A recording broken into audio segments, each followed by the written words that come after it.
Hello everyone, welcome back to my YouTube channel Trending IELTS. Today I'm going to share with you a new cue card from May to August cue card list. And the cue card is describe a speech you gave. एक ऐसी speech को describe करो जो आपने deliver की, past में deliver की. And the bullet points for this cue card are when and to whom you give the speech. कब और किसको आपने वो स्पीच डिलीवर की. What was the speech about? किस चीज़ के बारे में थी speech. Why you gave the speech और रीज़न क्या था उस स्पीच को देने का. How did you feel about it और आपको उस टाइम पर स्पीच डिलीवर करने के बाद कैसा फील हुआ. And the sample answer for this cue card is giving a speech is an excellent way to share our thoughts with huge audience. Speech को डिलीवर करना एक एक्सीलेंट तरीका है अपने थॉट्स को शेयर करने का काफ़ी ज़्यादा ऑडियंस के साथ. However, for a person like me, it was an arduous task. An arduous task means a difficult task. मगर एक पर्सन जो मेरे जैसा है उसके लिए ये काफ़ी ज़्यादा कठिन काम है. Because I had glossophobia, which means a strong fear of public speaking. क्योंकि मेरे अंदर ग्लोसोफोबिया मीन्स मुझे डर लगता है पब्लिक में बोलते हुए. Still today, I'm going to shed light on, which means to provide information about that time of 5 years ago. फिर भी आज मैं 5 साल पहले के बारे में इंफॉर्मेशन प्रोवाइड करने जा रहा हूँ.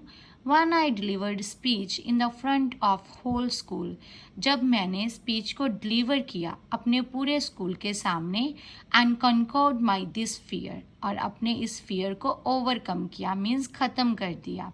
So the sample answer of the first bullet point is covered now. When and to whom you give the speech. 5 years ago I gave this speech and in the front of the whole school means आपने school के सामने deliver की और आपने 5 साल पहले ये speech को डिलीवर किया. I spoke on the topic don't quit, that we should never lose heart, which means never feel that we don't do anything. It is an idiom. मैंने जो स्पीच डिलीवर की डोंट क्विट टॉपिक पर, जिसका मतलब है कि हमें कभी भी ये फील नहीं करना चाहिए कि हम कोई काम नहीं कर सकते. And should try our best till our last breath और हमको हमेशा अपने ओर से बेस्ट कोशिश करनी चाहिए अपने लास्ट ब्रीथ तक. Moreover I added that there is always a moment in everyone's life. इसके साथ मैंने ये भी ऐड किया कि हमेशा ही हर एक पर्सन की लाइफ में एक मोमेंट होता है where we can go forward और वी कैन गिव अप, जहाँ पर हम आगे भी बढ़ सकते हैं और काम को छोड़ भी सकते हैं.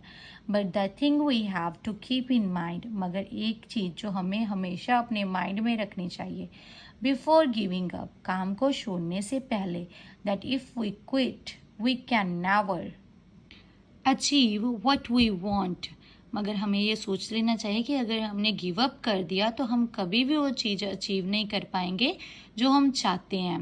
And we'll always feel regret on our cowardness और हमेशा ही फिर पछताते रहेंगे अपनी बुजदिली पर. रिग्रेट मीन्स पछताना. Furthermore I also share the example of Abdul Kalam. इसके साथ साथ मैंने अब्दुल कलाम की एग्जाम्पल को भी शेयर किया. Who faced various hurdles in his life, जिन्होंने अपनी लाइफ में काफ़ी ज़्यादा मुसीबतों का सामना किया. whereas with his determination to triumph he never bowed before hardship, मगर उनका जो पक्का इरादा था कि उन्होंने जीतना ही है, उसके साथ वो कभी भी झुके नहीं बिफोर हार्डशिप्स, मुसीबतों के सामने. And at last he reached at the heights of success. It is again an idiom which means became very successful और इसके साथ एट लास्ट वो काफ़ी ज़्यादा सक्सेसफुल बन गए. सो स्पीच किस चीज़ के बारे में है ये हमने जो है क्लियर कर दिया. नेक्स्ट हमारा बुलेट पॉइंट था कि क्यों आपने यही टॉपिक पर स्पीच दी. The reason behind delivering a talk on this topic was that I wanted to make students realise the importance of constant hard work in spite of facing failure. Reason ये था deliver करने का speech इसी topic पर क्योंकि मैं चाहता था कि स्टूडेंट्स जो है रियलाइज़ करें कि कितनी ज़्यादा इम्पॉर्टेंट है हार्ड वर्क करना इन स्पाइट ऑफ फेसिंग फेलियर. चाहे हमने फेलियर ही क्यों नहीं फेस की, इसके बावजूद भी हमको हार्ड वर्क करना कितना ज़्यादा इम्पॉर्टेंट है. फेसिंग की प्लेस पर आप कन्फ्रंटिंग भी यूज़ कर सकते हो। अनदर कॉज वाज दैट, दूसरा रीज़न ये था, I heard a lot of news regarding suicide. मैंने काफ़ी ज़्यादा खबरें जो थी सुनी हुई थी सुसाइड से related of school goers. It is the synonym of students, जो स्टूडेंट्स के बारे में कि जो सुसाइड करते हैं आफ्टर गेटिंग लो ग्रेड्स। जब वो लो ग्रेड्स लेते हैं, कम मार्क्स आते हैं, तो सुसाइड कर लेते हैं। Consequently, speech on this subject became necessary to change their viewpoint about life and success. तो इस तरीके से स्पीच इस टॉपिक पर देना ज़रूरी बन गया था सो दैट उनका व्यू पॉइंट जो है चेंज हो सके लाइफ के बारे में और सक्सेस के बारे में। और लास्ट हमारा बुलेट पॉइंट था कि कैसा आपको फील हुआ। I was over the moon, it is again an idiom and the use of idioms will definitely enhance your band score. Over the moon which means extremely happy, मैं काफ़ी ज़्यादा खुश था after giving a talk which is the synonym of giving a speech देने के बाद मैं काफ़ी ज़्यादा खुश था। And didn't have a drop of fear, और थोड़ा सा भी ड्रॉप भी जो डर का मेरे पास नहीं था। And when I address the whole school, जब मैंने पूरे स्कूल का एड्रेस किया मुझे थोड़ा सा भी फियर फील नहीं हुआ। Everyone applauded and praised me. सभी ने क्लैपिंग की, मेरी प्रेज की for giving such a meaningful message, कि मैंने इतना मीनिंगफुल मैसेज डिलीवर किया। I also saw many students listening to me so curiously when I was talking, which gave me confidence to speak more. मैंने ये भी देखा कि काफ़ी ज़्यादा स्टूडेंट्स मुझको बड़ी ज़्यादा क्यूरियोसिटी के साथ देख रहे थे जब मैं बातें कर रहा था, जिसने मुझको और कॉन्फिडेंस दिया बोलने का।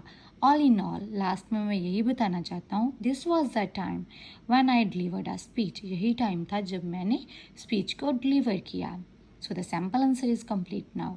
I hope you like my video, and if you like my video then like it, share it with others, and also subscribe my channel for more such kind of videos. Thank you.